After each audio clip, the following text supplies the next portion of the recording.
Introduction: the unspoken cry of a continent. Where is God's promise for Africa? The question claws at the soul of a continent that has cradled civilizations, birthed prophets, and carried the scars of 1,000 injustices. Let me say this plainly: Africa is not God's forgotten child. She is the womb of nations, the keeper of ancient altars, and the soil where divine covenants took root long before empires drew their maps. Picture the sun-baked roads of Ethiopia, where dust rises like incense beneath chariot wheels. Imagine an African man, a eunuch, royal and restless, holding a scroll of Isaiah, his heart pounding as Philip runs to explain the prophecy. This man, this Ethiopian, wasn't an outlier in God's story. He was a signpost, a declaration that Africa's cry had reached heaven's courts. Some will say, but look at the bloodshed, the poverty, the colonial shadows that still choke this land. To them I ask, did God abandon Joseph in the pit, or Daniel in the lion's den? Africa's suffering is not proof of divine neglect, but a battlefield where faith wrestles with the unseen. Think of the Nile, not just as a river, but as a liquid covenant. The same waters that carried Moses to Pharaoh's palace also baptized the Ethiopian eunuch into a new identity. The Sahara's sands hold bones, yes, but also the footprints of saints. In the highlands of Axum, where the Ark of the Covenant is said to rest, there's a whisper: Africa was never on the margins. She was in the blueprint. Consider this: the Queen of Sheba traveled from the heart of Africa to test Solomon's wisdom, and Jesus himself found refuge in Egypt as a child. Africa sheltered the Messiah when Herod's sword thirsted for innocence. Yet how many sermons reduce her to a footnote?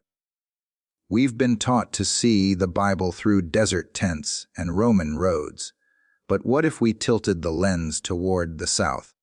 When Simon of Cyrene, a North African, carried Jesus' cross, he didn't just bear wood. He carried the weight of redemption into the soil of his homeland. Africa's role isn't peripheral, it's pivotal. Let's shatter the myth of abandonment. When the Holy Spirit descended at Pentecost, Libyans and Egyptians were in the crowd. Acts 2:7. They heard the gospel in their tongues, a direct rebuttal to Babel's division. Africa wasn't an afterthought at Pentecost, she was a priority. And what of the Ethiopian eunuch? His conversion wasn't a random act.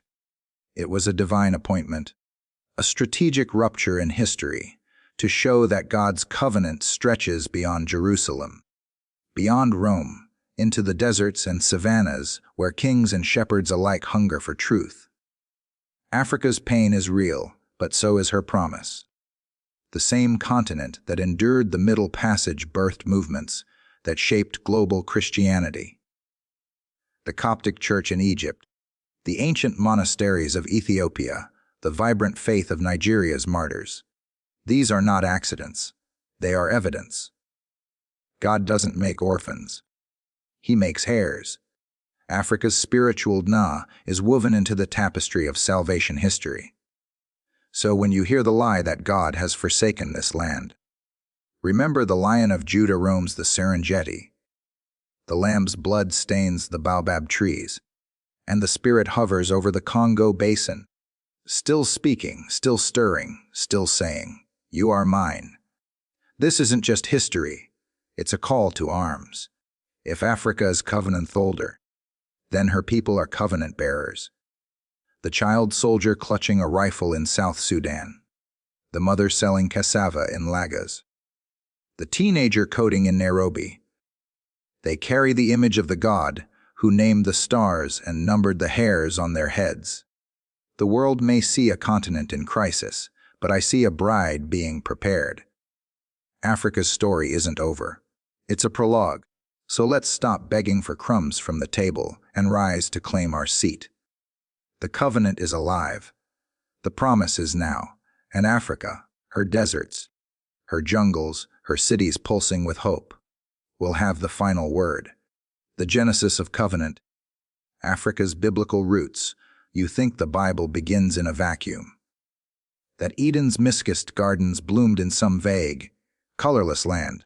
Let me drag you into the dirt of Genesis 2:13, where the Gihon River wraps around the entire land of Cush, an ancient name for regions we now call Ethiopia, Sudan, the very heart of Africa.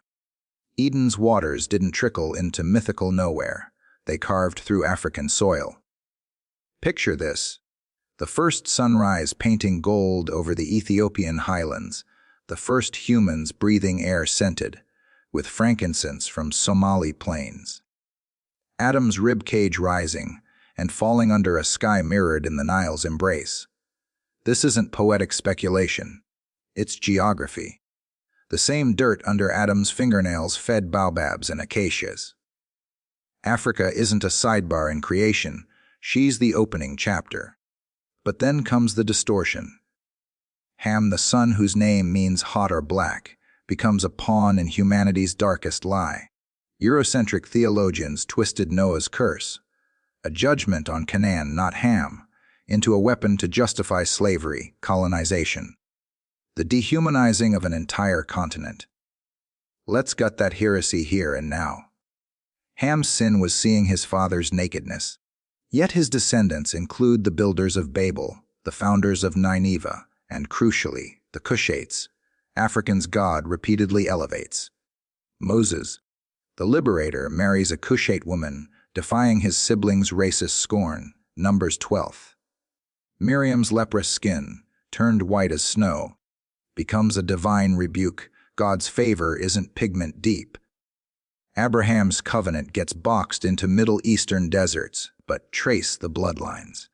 Hagar, the Egyptian maid, African, enslaved, despised, becomes the mother of nations. Her son Ishmael's descendants form 12 tribes, Genesis 25 and 56, and through them, Africa is woven into the patriarch's promise. Fast forward. A queen from Sheba, likely modern-day Ethiopia or Yemen, storms Solomon's court, not as a supplicant but a sovereign.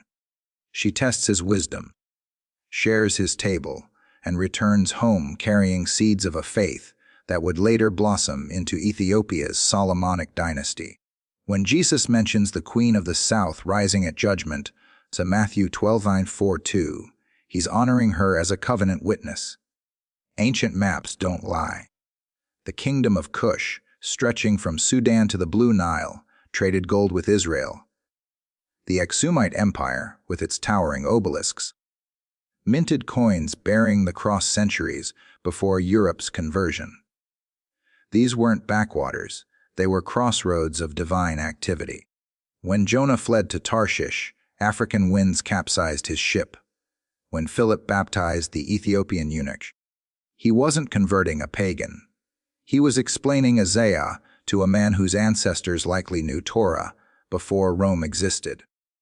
Eurocentric readings crumble under this weight. Augustine, the North African bishop who shaped Western theology, wrote sermons in Annaba, Algeria. Tertullian, the fiery theologian, hailed from Carthage.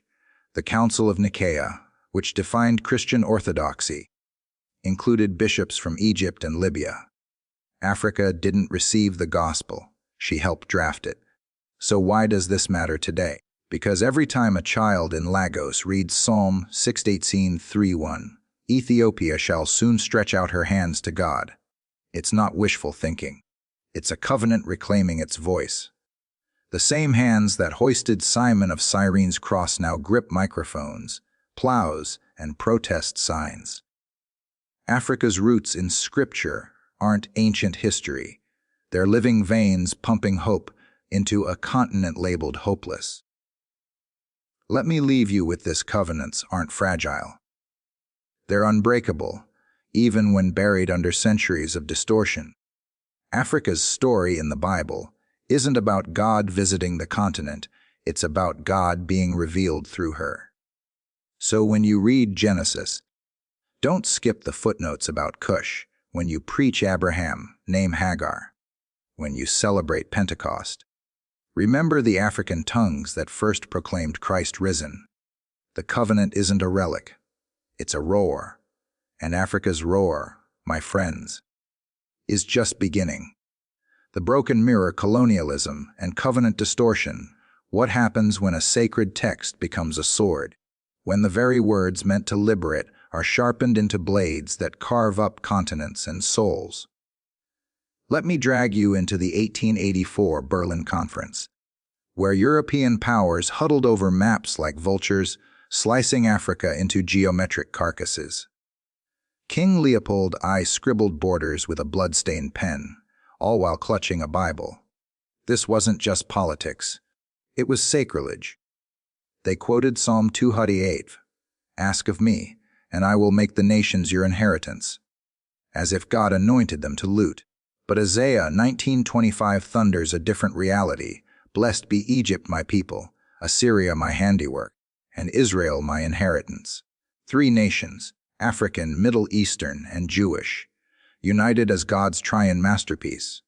Colonialism's lie. That Africa was a blank page for others to write on. Scripture's truth. Africa was already God's ink, staining history with divine purpose. Let's dissect the venomous myth, the curse of Ham. White preachers screeched that black skin was Noah's punishment, twisting Genesis 9 into a racial weapon. But hold the text to the light. No curses Canaan.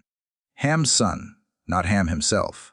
And the context is Canaan's future conquest, not pigmentation. Ham's lineage, the builders of Babel, the architects of Nineveh, the Cushites who birthed empires. Moses, the liberator, marries a Cushite woman, and God strikes Miriam with leprosy for her racist backlash, turning her skin wet as snow. Numbers 12:100. A divine slap to prejudice. Holy isn't a color, yet colonizers ignored this, branding Bibles with chains. African theologians like John Mabidi fought back, declaring, "Africans are notoriously religious, not empty vessels, but bearers of God's image long before missionaries arrived." Here's the paradox. The Bible that justified slave ships also fueled rebellions. Enslaved Africans in Haiti sang Moses' songs while plotting revolution. The Mau Mau fighters in Kenya whispered psalms as they battled British tanks. Nat Turner studied Revelation's plagues before leading his insurrection. The colonizer's tool became the colonized weapon. Even the Ethiopian eunuch in Acts 8, reading Isaiah in his chariot, wasn't a passive convert. He was a high official of a kingdom that had worshipped the God of Israel for centuries. Philip didn't introduce him to faith. He helped him connect the dots from Isaiah 53 to Christ. Africa didn't need outsiders to bring God. She was already at the table. Consider the maps missionaries drew, Dark Continent. They labeled her, erasing Aksum's obelisks, Meroe's pyramids, Timbuktu's libraries. But let's resurrect the truth. Augustine, the architect of Western theology, preached in Hippo, Algeria. Tertullian, the firebrand who coined Trinity, was born in Carthage. The Council of Nicaea, where the creed was forged, included 100 bishops from Egypt, Libya, and the Maghreb. When Europe was still sacrificing to Thor, African councils were defining Christ's divinity. The gospel didn't come to Africa. It was birthed there, wrestled with there, argued and amplified there. So why does this distortion still haunt us? Because lies wrapped in Bible pages fester like untreated wounds. But hear me. A broken mirror can still reflect glory. When European powers fractured Africa, they didn't shatter God's covenant. Isaiah 18:12 roars, "Woe to the land shadowed with buzzing wings, beyond the rivers of Cush, sending ambassadors by sea." God addresses Cush directly, commissioning her as a messenger. Today, Africa sends out apostles, pastors, and prophets globally. The scramble for Africa tried to silence her, but her voice now leads Pentecostal revivals, shapes global Anglicanism, and fuels grassroots theologies. Can we dare to believe that the same rivers that carried slave ships now carry revival? That the soil drenched in colonial blood now sprouts churches faster than anywhere on earth. The covenant isn't a fragile thread. It's a raging current. Colonialism tried to divert it, but God's promise flows relentless. Africa's spiritual identity isn't a jigsaw puzzle. It's a resurrection story. The Bible used to enslave her now equips her to lead. So let's stop asking, how can we save Africa? And start proclaiming, Africa, arise, your covenant is unbroken.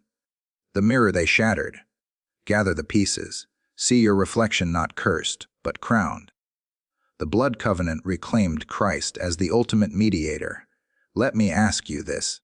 What if the most powerful covenant ritual in human history wasn't performed in a European cathedral or a Jerusalem temple, but echoed the blood oaths of African elders under a baobab tree? Jeremiah 31:30-134 speaks of a new covenant written on hearts, not stone, a promise Africa understands deeply. Across our continent, from the Ashanti to the Zulu, blood covenants bind communities. An elder slices a goat's throat, letting its blood pool into the earth as witnesses chant, "This life for our lives."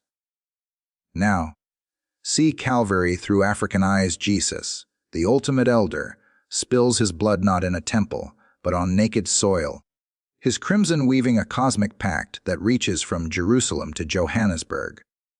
Colonial powers stole our rituals, calling them pagan. Yet God himself honored our ancestral language of sacred blood. Remember how Pharaoh's army drowned in the Red Sea, their bones bleaching under Sinai's sun. Now watch Matthew 2:13-15 flip the script. Baby Jesus, hunted by Herod, flees to Egypt. The same Egypt that once enslaved Hebrews becomes the Messiah's refuge. God drags salvation's story back through Africa's soil, sanctifying the continent as sanctuary. This isn't coincidence, it's covenant reclamation. Just as Moses' basket floated down the Nile, Jesus is carried up the Nile, turning Africa's rivers into redemption's arteries. The Exodus was exit. Christ's flight is return. But here's where colonial theology failed. It painted Revelation 7:39's multitude in pale strokes. Let me correct the canvas. That crowd wearing white robes. Their skin is ebony, mahogany copper. The hues of Maasai warriors, Igbo dancers, San storytellers. Their tongues speak Swahili proverbs, Amharic poetry, Sosa clicks. The lamb's blood that whitens their robes wasn't just for individual souls, it redeemed entire tribes. Colonial maps divided us into Congo, or Rhodesia. But Christ's resurrection reckoned us into the 12 tribes times 12,000. A divine mathematics where Africa's diversity multiplies worship. Picture a Kente weaver in Ghana. He doesn't create random patterns. Each stripe tells a story. Gold for royalty, green for renewal, black for resilience. Now see God's hands weaving Africa into salvation's tapestry. The purple thread, that's the Ethiopian eunuch reading Isaiah. The crimson strand, Simon of Cyrene carrying Christ's cross. The indigo, Augustine's sermons in Hippo. Colonizers tried to cut these threads, but the weaver keeps working, intertwining Africa's stories with Israel's prophets and Rome's martyrs. And to those still whispering about ancestral curses, let's bury that lie. When colonial priests cited Leviticus 26 to justify looting, I will break your proud might, they forgot the next verse. But if they confess their sins, I will remember my covenant. Christ's blood doesn't just forgive, it dismantles curses. That shackle, some said, bound us. Melted, the chains labeled tribalism or poverty. Shattered. How? Because on the cross, Jesus didn't just die for sins, he died as the ultimate ancestor, absorbing every generational wound. His resurrection isn't a metaphor, it's a legal decree, annulling every evil pact made over Africa. So, let's circle back to blood. Our ancestors knew blood held life's force. Colonizers weaponized that truth, spilling African blood to build empires. But Christ transformed blood's meaning. His blood isn't a weapon. It's a womb, birthing new covenant dna. When we take communion, we're not just remembering, we're reclaiming. That cup, it's the calabash of our forebears, now overflowing with grace. That bread, it's the millet porridge shared at covenant meals, now Christ's body uniting us. Africa, rise. Your scars aren't stains, they're sacred script. Every lynching tree, every mine shaft, every village burned. Christ's blood whispers, I was there. But resurrection thunders, I am here. They said you were cursed. But look, your theologians are leading universities. Your youth are birthing startups. Your grandmothers pray down revivals. The covenant isn't coming. It's already here. So grab the kente cloth of your identity. Wear it boldly. You're not a footnote in God's story. You're the fabric of His global redemption. The blood that flowed on Golgotha still courses through your soil. Let it heal. Let it speak. Let it reclaim. The Lion of Judah roars. Africa's prophetic mandate today. Imagine a lion's roar shaking the savannah at dawn. Its power rippling through the air, stirring every creature to attention. That's the Lion of Judah roaring over Africa today, awakening a continent to its prophetic mandate. You've been told Africa is a mission field, a place receiving the gospel. But what if I told you Africa is the engine of the Great Commission right now? Matthew 28:19 isn't a passive command. It's a mobilization order. And from Lagos to Nairobi, Kinshasa to Cape Town, a generation is rising with Bibles in one hand and cultural identity in the other. Colonialism tried to silence our voices, but the lion's roar is louder.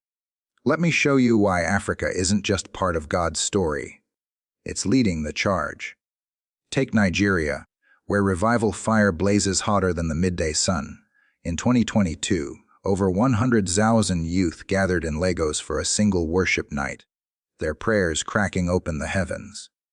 Churches like the Redeemed Christian Church of God have planted congregations in 190 nations. Yes, Africans sending missionaries to Europe and America, or Congo, where believers dance through bullet-riddled streets, their joy a defiance of decades of war. In eastern Kenya, the Mavuno Church transforms former gangsters into community builders, proving the gospel doesn't just save souls, it rebuilds nations. This isn't charity, it's covenant power. Now, let's dig deeper than the baobab's roots. The Ethiopian Orthodox Tewahedo Church has preserved ancient liturgies since the 4th century, long before many European nations even existed. Their G's scriptures, handwritten on goatskin, echo Revelation's promise. The kingdom of the world has become the kingdom of our Lord. I Rev 11:15. When colonial powers scrambled for Africa, they ignored Ethiopia's unbroken line of kings tracing back to Solomon and the Queen of Sheba. But God didn't. He embedded Ethiopia in end-time prophecies. Ethiopia will stretch out her hands to God. Psalm 68:31. Today, that stretching isn't desperation, it's authority. Hear Archbishop Desmond Tutu's laughter, a sound that disarmed apartheid's brutality. His Rainbow Nation vision wasn't political correctness, it was covenant theology in color. He once said, God is waiting for Africa to lead the world into reconciliation. And prophetess Stella Adusi of Ghana, her 2020 vision of golden oil flowing from Africa's coastlines into global cities wasn't metaphor. It's happening. African pastors now lead London's largest churches, Nigerian entrepreneurs fund Silicon Valley startups, and Kenyan theologians shape global dialogues on justice. But here's the challenge neocolonialism slinks in wearing designer suits. It whispers, let foreign corporations mine your lithium. They'll give you roads. It bribes leaders to privatize sacred lands. But covenant stewardship demands more. Like the baobab, Africa must stand unshakable. Did you know baobabs store water in their trunks to survive droughts? That's us, drawing from ancient faith to nourish a parched world. When Zimbabwe's economy collapsed, churches became food banks. When Ebola hit Liberia, pastors became frontline healers. Resilience isn't just surviving, it's thriving in covenant purpose. I need you to see this. Africa's revival isn't about megachurches or hashtags. It's about the widow in Malawi who prays over her maize field until it feeds her village. The South African tech whiz coding apps to connect rural prophets with global intercessors. The Maasai evangelist using solar-powered projectors to screen the Jesus film in lion territory. This is the Great Commission rewritten in African ink, not a copy of Western blueprints. So, leaders, it's time to choose. Will we auction our birthright for foreign aid, or build kingdom economies that honor our soil? Will we mimic divisive politics, or revive the Ubuntu spirit? I am because we are. The Lion of Judah doesn't roar for show, he roars to claim territory. Africa's mandate is clear: preach the gospel in truth, steward resources in justice, and worship in unashamed authenticity. The baobab doesn't try to be an oak, it dominates the savanna by being holy itself. Let me leave you with this. In 2018, archaeologists found a 600-year-old church in Ethiopia, proof that Africa's Christian roots predate colonial footprints. But the real treasure wasn't the building, it was the bones of believers buried facing east, awaiting resurrection. They knew their covenant wasn't confined by time. Africa, you're not catching up, you're leading the way. The lion has roared.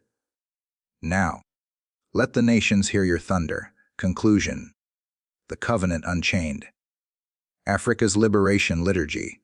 Let me take you back to that ancient Ethiopian church, where believers' bones faced the rising sun, a defiant hope etched into their very posture. Today, that same hope erupts as a liberation liturgy, unchaining Africa from lies of inferiority. We don't just recite the Lord's Prayer, we remix it into a war cry. Baba Yetu, our Father in heaven, your name is holy, but holiness isn't silence. It's the crash of Victoria Falls, the thunder of gem drums announcing, your kingdom come, your will be done here on African soil. As it is in heaven, we demand our daily bread, not crumbs from foreign tables but harvests from our own fertile lands. Forgive our debts, Lord, but also forgive the debt collectors who've stripped our nations bare. Lead us not into the temptation of trading dignity for aid, but deliver us from the evil of minds still colonized. For yours is the kingdom, the same one Ethiopia's saints died facing, the power and the glory forever. Amen. This isn't poetry, it's covenant reality. Romans 11:29 thunders. God's gifts and call are irrevocable.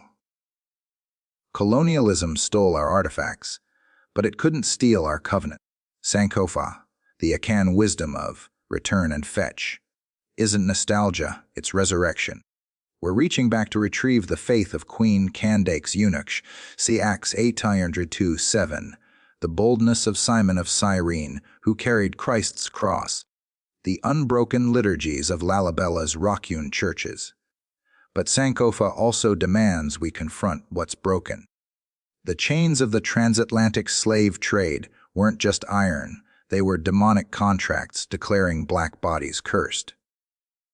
Yet here's the scandal. Those same scars, from whip marks on ancestral backs to bullet wounds in Congolese flesh, aren't shame, they're covenant seals. Like Jacob limping after wrestling God, Genesis 3:2-25, our wounds testify.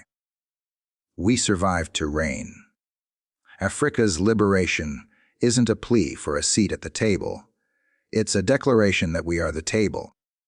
The gospel came to us barefoot with missionaries, but it's leaving Africa in royal robes.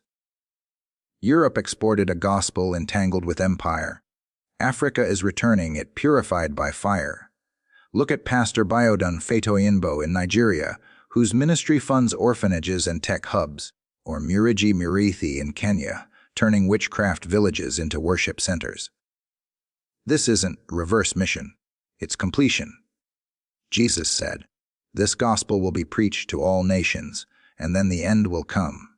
So Matthew 24:1-4. The then hinges on Africa. We're not just closing the gap, we're adding the missing verse. The melody of justice, community, and ancestral honor that the West often muted. Neocolonialism whispers, "You're still poor, still needy."